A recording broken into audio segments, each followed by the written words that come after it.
Hey, what's happening, everyone? Aaron Jackson here with the Rotation Report.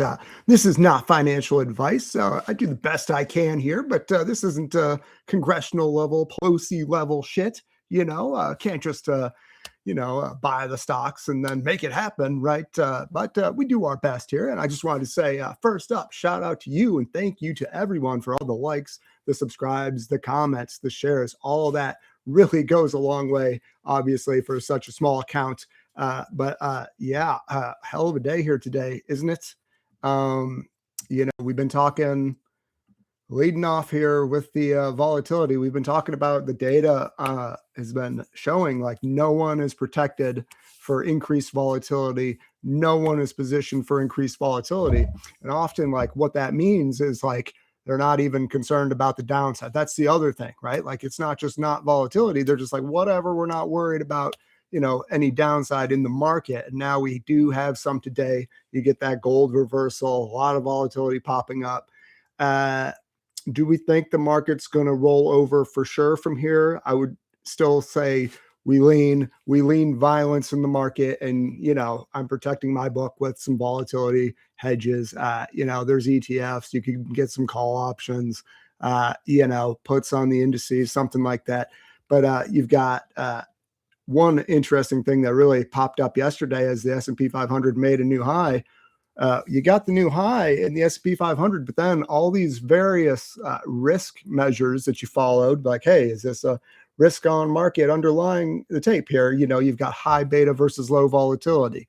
You've got consumer discretionary versus staples. You've got growth stocks versus value stocks. You've got junk bonds versus treasuries. None of them confirmed a new move high here. And, hadn't really been following that, but it's like, wait a minute. So you do kind of have the setup to where, in hindsight, something pops off. You'd be like, oh, well, we should have known it was going to pop off because none of these are confirming, you'd at least like to see something, right? Anything. And high beta versus low volatility is there. Maybe junk bonds versus treasuries can participate. But like in general, it's like, damn, that's kind of thin, kind of sketchy, just a little bit. And let's see, got to readjust my screen. All right. Next up, we're keeping an eye on momentum just today, right? Another one trying to take out this high. It's kind of lacked momentum recently, but look at a nice little comeback here intraday. The buyers be buying. That's what they do, right? One thing that really stood out this morning, I don't have the extensions on this chart pack, but to get all the way up here, but semiconductor stocks hit another extension out of this base from the great tech bubble peak, 20-year base breakout. And so this high right here this morning, that was like bang, right on the number for the extension. That doesn't mean they're not going to keep buying into it and trying to push it up into there. But I think that means you're going to see more distribution. We've been seeing a little bit of distribution in semis. Now I think you're just going to continue to see more. And these like this last summer high, you can barely see it here, but this summer high, it kind of overshot the extension and then it kind of stopped it and then pulled back off the extension. And it just happens like every top. You're like, what's the top? Where's the extension? Well, it's these levels here. So definitely some profit taking. Doesn't mean you're not going to have trades here in the next few days, but it's likely to get a lot more challenged as so many things have just gone very vertical here. And speaking of the Pelosi trades, I saw a Pelosi tracker called out iron. Somebody in Congress just bought some iron. They're sitting on a committee, something. I don't know. AI infrastructure names. I think they all pretty much continue to look good. That iron looks good. Nebius giving it back, but still holds the level. We talked about a couple of these guys the other day. Hut still, gave it back, still working higher. So, I guess if you really want to, you can keep pressing these little Bitcoin miners or whatever. And then, okay, now here's the real reason why we're doing a stream today. Boy, these earnings last night, they did not disappoint. So Microsoft, they don't really let people ask questions anymore as much. They like to talk for a long time and then take a lot less questions. And the first question, the analyst was like, wait a minute, what's going on here? You're saying all these positive things, but then the expenses are coming in higher than expected. And then the AI growth is coming in lower than expected. And boy, you know how management respond? Like you think some stuck up Silicon Valley fuck would respond. They said, they're like, well, no, you're just not getting it. You're just not seeing it right. You're thinking about it wrong. although the numbers, are the numbers. So, market punishing them for that, which that's nice. We like to see that because, like, come on, that's some bullshit. Now, is the company right? They could be. They could be. And, you don't really want to short the hole here. A nice little area for Microsoft to hold up if it would, if it could. Uh, Beyond that, I don't know. You got the 200 week down at 373. You got, 350 ish, another zone. I don't know. So this is a very interesting level. You don't want to short the hole. Maybe the company is right, but man, market punish them for a damn reason. And speaking of market punishing things, SoftBank, the other day, they just announced they're buying more OpenAI. And now we're seeing these circular deals again. NVIDIA doing the deal with CoreWeave, NVIDIA, AMD. I think it's Amazon. They also said they're going to get in on this next funding round of OpenAI. I mean, the circle jerk just continues, and we'll see. I mean, you want to say, okay, this is the top, and right here you get the semis into that extension area, and the market's going to call bullshit on all these the tech circle jerk again. That could be because SoftBank, it had a nice little move higher, but then it's just kind of like stalled out here. We'll see. Very big, interesting area. You could definitely say it's going to take a new leg, but got to clear that 50-day moving average first. Maybe it doesn't, and if it doesn't, that would be pretty nasty problem for them. And then a lot of talk about metals and rare earths. Maybe Trump is removing the price floor. So I was looking at my rare earth list, and the top of it is this Lynas. Now, the problem is there. It's like it's a pink sheet, overseas company. They're trying to build something in Texas. It's not going so great. But then also I noticed on Schwab, they like charge you $50 to trade the stock. So also keep that in mind. And it's no liquid freaking market here. So those are all things to consider. But yeah, no, in the rare earths, we like the refining, right? It's not the metals we care about. It's the processing, it's the refining. And then Lynas is like the big, not China play there. And, this kind of 1035, 1045 area, kind of interesting, but who the hell knows at this point. And then, Tesla, boy, now that was a doozy of a call. Man, you got to go read the transcript. I'll not be able to do it justice. The back half of the Q&A, definitely get in there. Basically, Elon's like, we're not going to have enough chips. We're going to have to build our own fab. The geopolitical risks are through the roof. The companies who don't build their own stuff, they are screwing themselves over. It's almost as if he's like, in geopolitically, like he knows something's going down. And you definitely want to check into that. But that's the whole thesis here on not liking all the big tech companies. They got to spend a lot of money, and everyone's realizing that more and more every day. So the commodity prices are all going up every day, right? So that's just kind of the deal here. So we'll see. Can kind of hang in here. They got a lot going for it, but a lot of spending coming down the pipe. So we'll see. And then just today, big overnight rip in copper. Interesting move. It was up like 10%. But we have Freeport, just today clearing the generational base from a pre-great financial crisis. Not really sure it's held the gap so far today.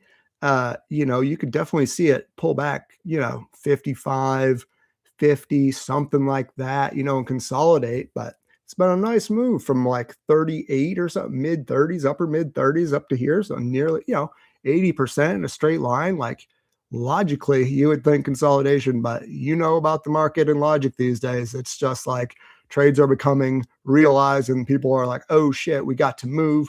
And then this United Rentals stands out because that's a pretty notable industrial company. And man, I think we're just seeing signs like the economy is slowing a little bit more than we'd like. I've been pretty bullish the economy, a lot of spending going on, obviously, but just another one of these big names losing that pre-Liberation Day momentum peak there. So we'll see. For now, weekly RSI is pretty firm. Hell, maybe it comes back, but definitely worth keeping an eye on that one. And then, the Bitcoin.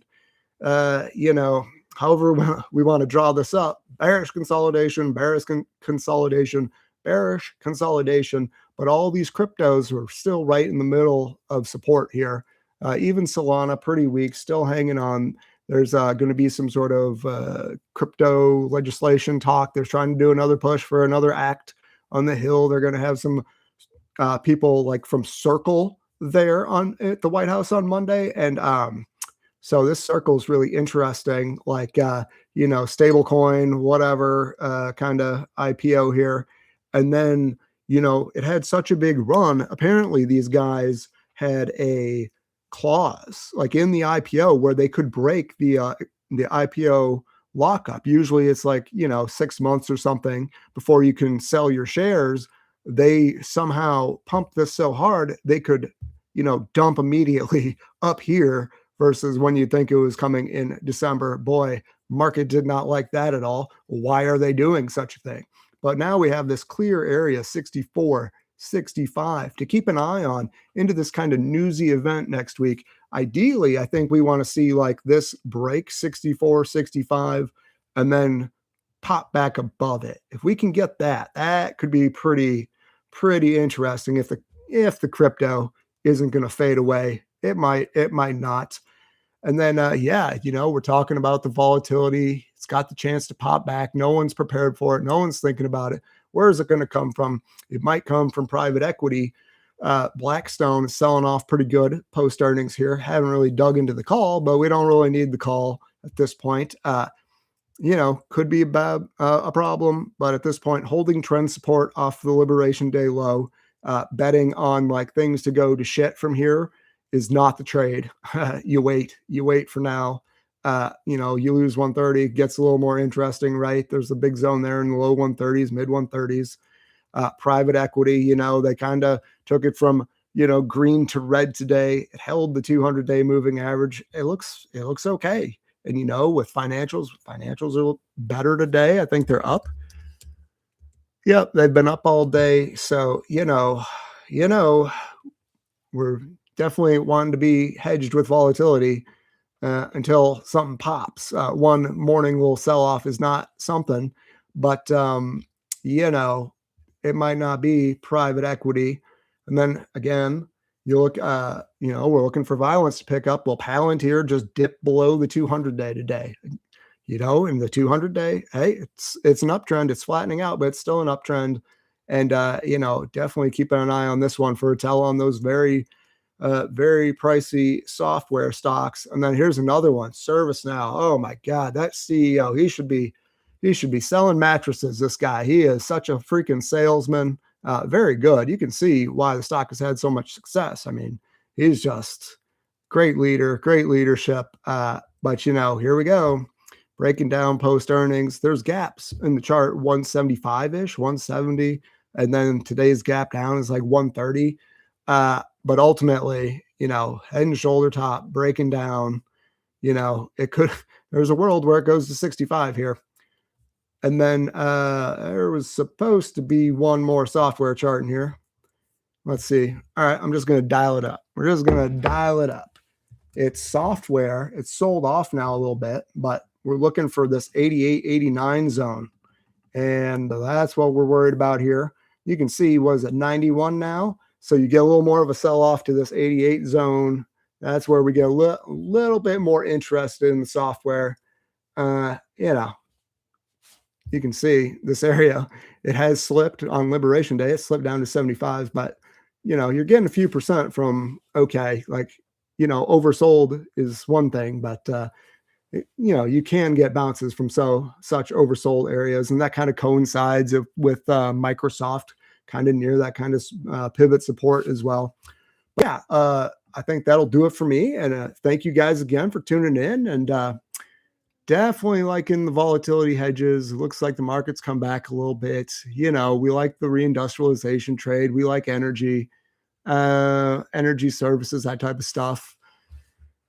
But gold, the gold bounce, what we got? Oh man, 5,400 on gold, just a nice calm range between 5,600 and 5,100 on the day, literally halfway back. So, who knows what's going on there. Again, silver 125, 126 really stands out. And we'll see. Maybe get one more high in silver, and then you're a little more interested in a sale there. But yeah, that'll do it for me today. And if you can do me a favor and you like the video, go ahead and like the video, share it, hit the subscribe, hit the comment, whatever. Y'all have a great day.